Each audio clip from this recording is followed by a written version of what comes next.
if you don't like the fact that I get off of a phone call with you and I send you a selfie video text message, if that's too progressive for you, that's too much for you, it's too unprofessional for you, then good. I don't want to do business with you anyway, because you're going to cause me a bunch of problems later on when I start doing those things anyway. Right.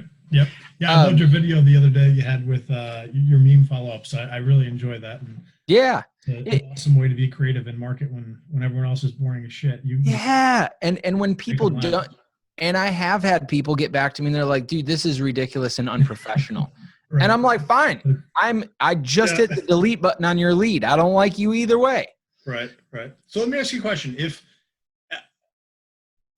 If you're totally okay with someone saying no and you guys not doing a deal, at what point do you stop the follow-up? Really good question. I wouldn't say that I ever stop, and I wouldn't recommend that anybody actually does stop following up. But I do think that there are definitely times in the sales process with people to kind of take your foot off the gas for a month or 2 or 6 months even.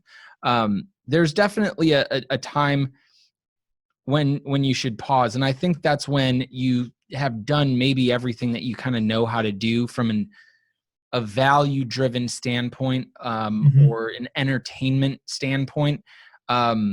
I think most people either don't follow up or stop following up way too early because they get tired of, hey, Ed, it's me. I'm just checking in. I'm just following up, just checking in, just following up. Sooner or later, I'm going to feel bad about reaching out to you, leaving you a 15th voicemail saying, hey, I'm just following up. We know you're following up. So I feel bad about that and I stop following up.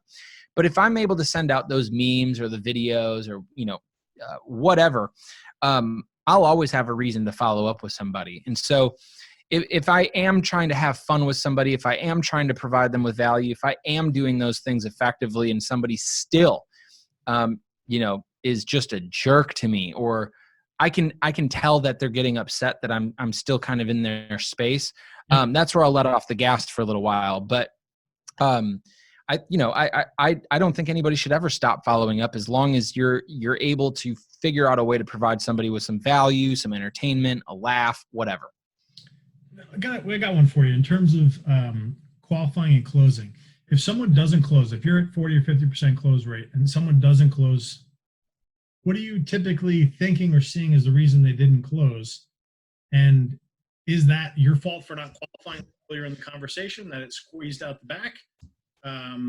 Give me some context around that, because like if you're qualifying hard enough, then they shouldn't be leaving because of XYZ reason. Give me a little context around that. Does that even make sense? Yeah, it makes perfect sense. So really often salespeople and business professionals aren't going to get a deal closed. Obviously, none of us are the 100% closer club, but I think more often than not, people spend time on the objections that they hear, not the ones that they don't hear. And I'll explain. Most people think that they're not getting a contract back or a deal done because their pricing wasn't competitive enough, or somebody had a better price. They think that maybe if we had a shorter contract, somebody would do something with us. They think maybe if they truly do get to talk to their vice president or whatever, that they could then get a deal. Because those are usually the things that are explained over the phone or in person during a sales process.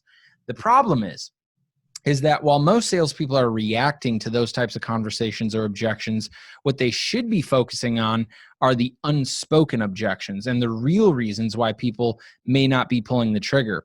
I'll give you an example. I was selling a deal to a person that was in Texas. They had a big accounting firm that I was selling a contract to. And he told me on the phone, I need to talk to my VP. He's been in this business way longer than I have. I'm actually the original owner's son, kind of now taking the taking control of the company or whatever. And so I want to get his feedback on this before I actually sign this deal.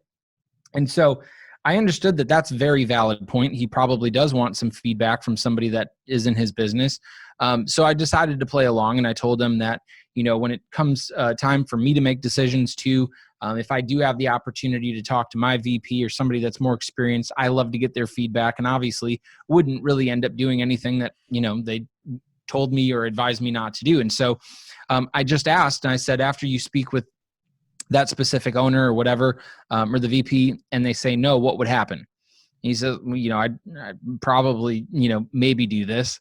And I said, let me tell you what, I guarantee that you don't have to talk to your VP. And he's like, well, what do you mean? And I said, you're not thinking about talking to somebody else. What you're doing is you're thinking about this decision with me and comparing it to all the other bad decisions that you've made in the past, not the good ones, or else you would have already signed this. So I asked him, you have kids? Yeah, man, I got 2 kids. All right, cool. You're in Texas. I'm assuming you probably have a swimming pool, right? Yeah, man, we just bought one. We just installed one in our backyard last year. I was like, let me guess, man, 30, 40, 50 grand? How much did you spend? He's like, yeah, it was about 40 grand. I said, let me ask you a question. How often do your kids actually use that pool? He's like, man, pretty much never. And I'm like, dude, that's what you're thinking about with my deal, is you're thinking about the fact that your employees might not use this every day and that it's just going to be another swimming pool sitting around, so on and so forth. Mm-hmm. And that is where I started getting some headway in the conversation. And you're able to joke around about the other things, the bikes in the garage, the MacBook Pro he bought his daughter that never uses it, blah, blah, blah. And you're able to help somebody else come to the conclusion that they don't buy a swimming pool, bikes, or a MacBook Pro to use every single day. Just because they're not used every single day doesn't make them a bad investment. It feels like one because they're not being used. But at the end of the day, would you rather, when you want a swimming pool, would you rather have to go to a friend's house, or would you rather use the one in your backyard because you have it? Right. And so once we were able to have that discussion on that unspoken objection, he did a deal with me right then and there and signed the contract without having to speak with anybody, because I helped him make the neurological association with some of those items that he paid for and aren't being used every single day, but he's happy are there because when they actually are used, they're used when they need to be or want to be. So I think that most people are wrong in figuring out why people aren't doing business with them. And it usually doesn't have to do with the price or the term or some of these things that are kind of spoken right off the bat. Most people just aren't that honest. Yeah. Most people are pretty dishonest. They aren't telling you that main reason why they're not making a purchase. I have an old friend of mine that's very successful, but he's in a tiny little town. Like there's like 1,000 people in this town, and most people aren't very wealthy there. He is. And he can more than afford a Lamborghini. And he told me the reason he hasn't bought this Lamborghini is because he would be really self-conscious about how other people would think or see him driving around in a $400,000 sports car. And that's the reason why he hasn't purchased it yet. And so he would never tell that to the dealership.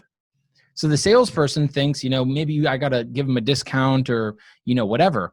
When really at the end of the day, the potential buyer here in this instance is thinking about their self-image and being conscious about, being the rich guy around town. So that's a pretty elaborate explanation there, but hopefully that helps kind of get my point across. Yeah, I appreciate the insight. How often is it that versus they just don't have money and don't want to say it, or they might be looking at a competitor? When you go through the potential objections to a close, what are you seeing is it their own past fuck ups that are screwing the deal, or is it budget constraints? Is it other vendors? Is it internal strife within the company? What else are you seeing, and what's most common that you're working through? So those are all viable reasons why people may not do business with you. Sometimes people are just looking for the best price. So you got to kind of figure out a little bit how much of a commodity your product or your service is. If it, insurance, I'm going to get the same insurance from somebody and coverage, my premium is going to be different. So I am looking for the cheapest, health or life insurance, whatever, because it's a total commodity. Same with gas prices. But as far as most of the products that I've sold, I don't think that price is the main reason. Obviously, of course, there are people that can either afford my products and there's people that can't. I wouldn't expect people that can't, purchase or afford my products to actually do business with me. That's a very viable reason why somebody wouldn't buy.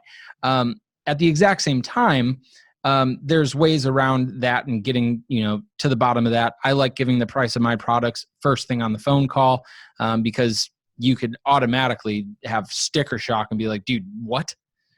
This is $1,000 a month thing? You're like the third person recently that I've interviewed that has said that. And I so much more, and that's how I roll as well. I appreciate it.